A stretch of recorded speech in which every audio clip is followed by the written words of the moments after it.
now we're going to talk to Michael Scheuer. He's the author of the new book, Marching Toward Hell, America and Islam After Iraq. He's, of course, also the best-selling author of Imperial Hubris and the man who was the chief of the Osama bin Laden tracking unit at the Counterterrorist Center for the United States of America.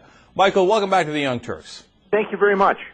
Michael, you got a lot of interesting things in your new book. We got to get to it. You say we've been handling this war on terror all wrong in the Clinton and Bush years.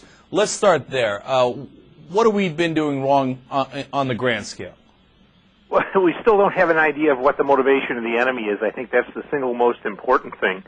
We continue to tell people that we're being attacked, or the politicians tell Americans we're being attacked because we have freedoms and liberties and elections and women in the workplace, and that really has almost nothing to do with the motivation of the enemy. They're motivated by the impact of our policies in the Islamic world, which they perceive as an attack on their faith and on their brethren.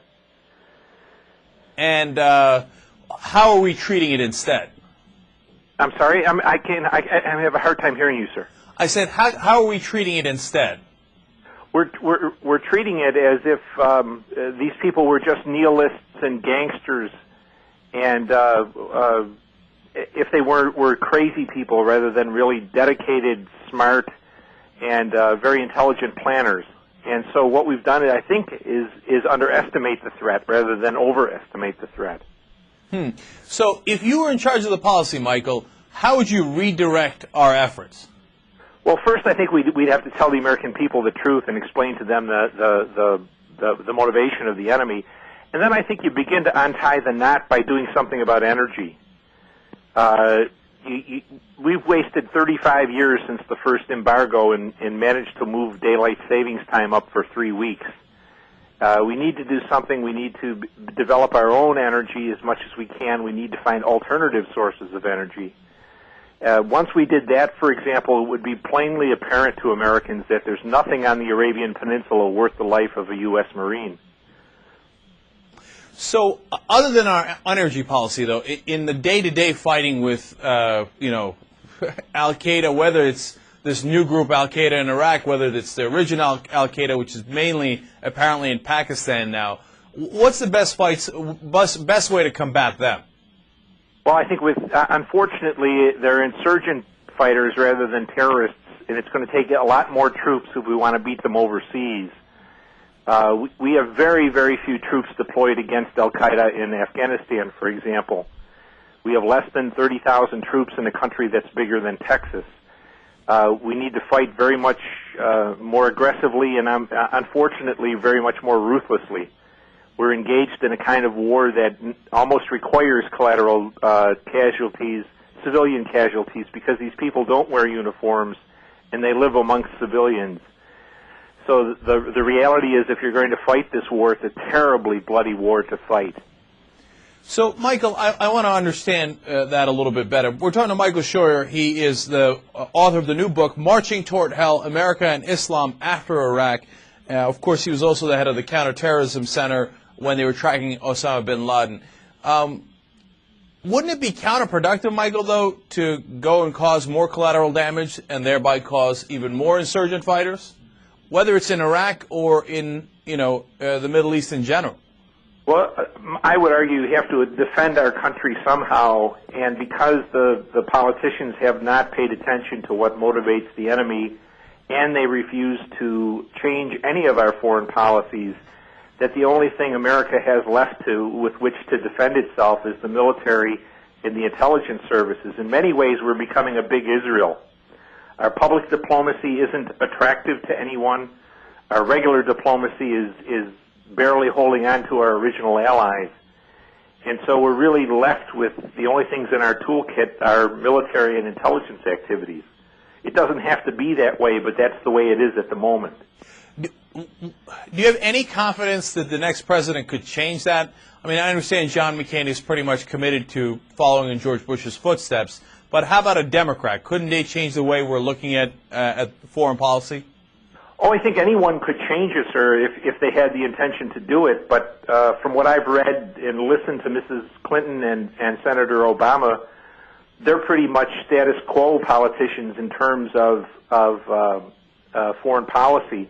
Mr. Obama might talk to the Iranians and the Syrians.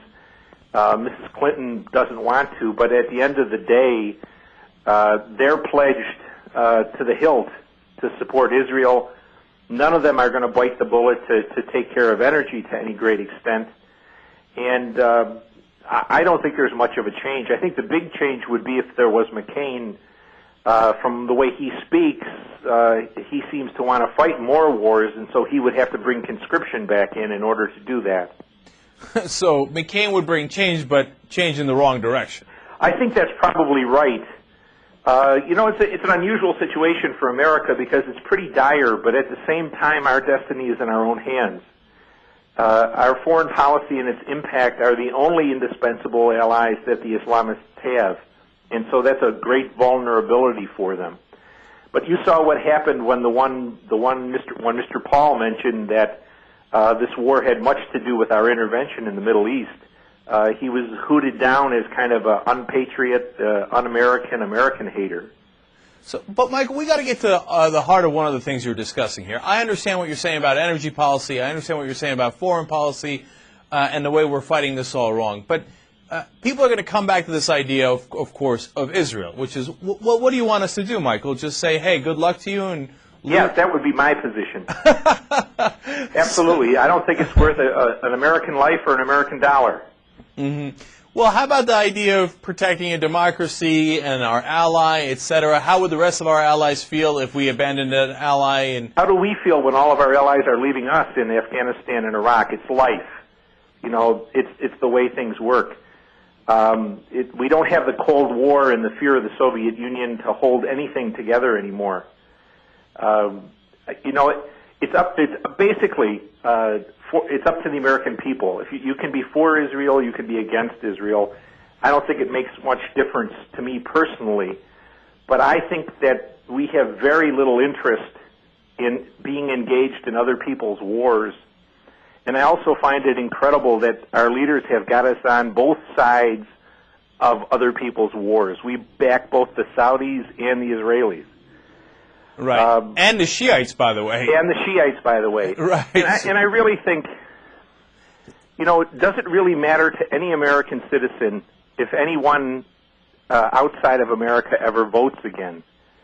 America is in the business of expanding the scope of liberty and opportunity for its own people. I can see where the government has a right to ask someone to die for the protection of their country, the protection of our democracy. But can you really justify the loss of an American man or a woman so Mrs. Mohammed can vote in Afghanistan? Yeah, I'm a bit of an internationalist, so perhaps I might be able to justify it. But nonetheless, I find what you're saying very interesting. And I got to ask you the moral question here. Now, I think Israel can stand up on its own, and I don't think that it necessarily, quote unquote, needs us anymore. But at the same time, what if it did? What if it was being swamped and for some reason it couldn't defend itself? Would you sit back and watch and let that unfold anyway? Yeah. I wouldn't, nation states take their own part. You kind of put your country together and then you do the best you can do.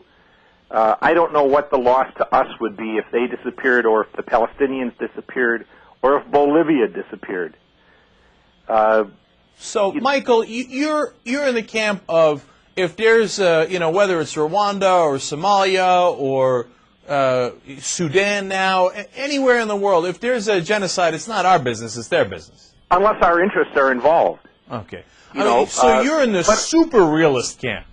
I don't know. I used to think I was, but now I listen to from my own parochial interests. I used to run the rendition program at CIA. Mm-hmm. I watched the human rights people, all of these sorts of organizations going after a few CIA officers, and yet the people who were the legatees of a system that killed 40 million people, Mr. Putin and his gang, no one has ever mentioned human rights abuses about them, or war crimes, or genocide.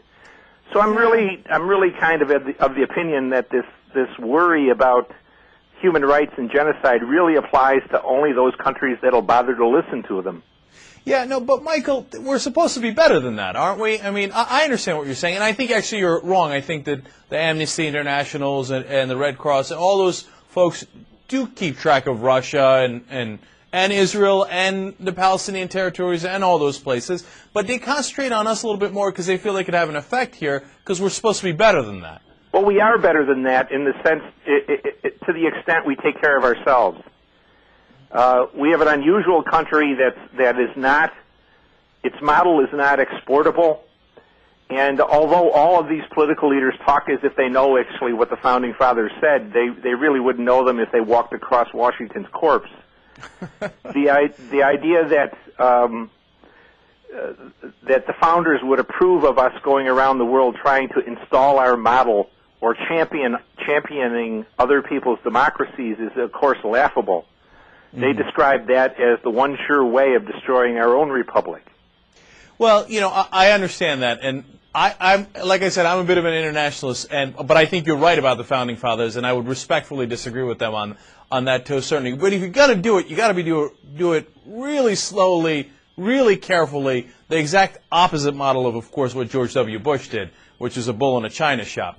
So, you know, you said you ran the rendition program. You didn't no moral quandaries about kidnapping folks off the streets and none, because we never kidnapped anybody. Uh-huh.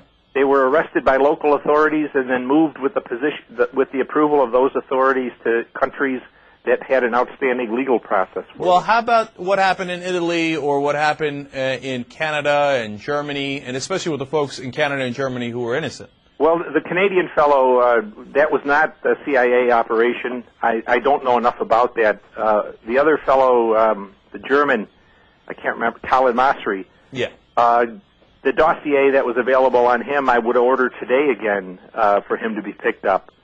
That just happens to be bad information, I guess. But isn't that the problem with kidnapping? When you kidnap somebody, you might have the bad information. That's why you got to go through a certain system that we've set up, and isn't that fundamentally part of what the Founding Fathers also set up? Not overseas. The idea that the American Constitution should apply to a foreigner who's engaged in activities against the United States is a madness that has only occurred since World War II. Unless, of course, we pick up the wrong guy, and then we engender more hostility towards the U.S. Well, it's pretty hard to engender any more hostility than there is. You know, the polling that we've had now for 15 years show that 80% of Muslims agree with Osama bin Laden regarding our foreign policy. That's how much worse can it be? Well, I think it could get worse. Let's elect McCain and see what happens. But okay, so we're talking to Michael Scheuer. His new book is Marching Toward Hell, America and Islam After Iraq.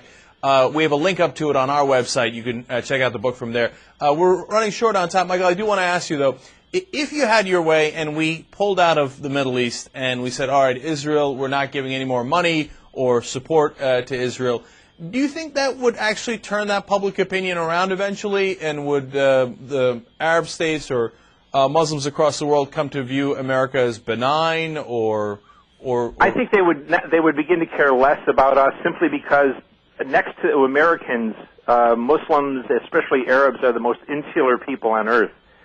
The one way to deflect attention away from us is simply to get out of the way. Mm-hmm. Yeah, you know, it's of course there's no way of knowing because it seems so improbable and it's so outside of what we've been doing for the last 40, 50 years that it's of course hard to know exactly how the Muslim and Arab countries would react to it. But I'll tell you, Michael, you're a hell of an interesting guest. Well, I appreciate that. You know, I agree and disagree in parts, but it's certainly an interesting discussion. Thanks so much for coming on the Young Turks. Really appreciate it. Thank you very kindly for having me, sir.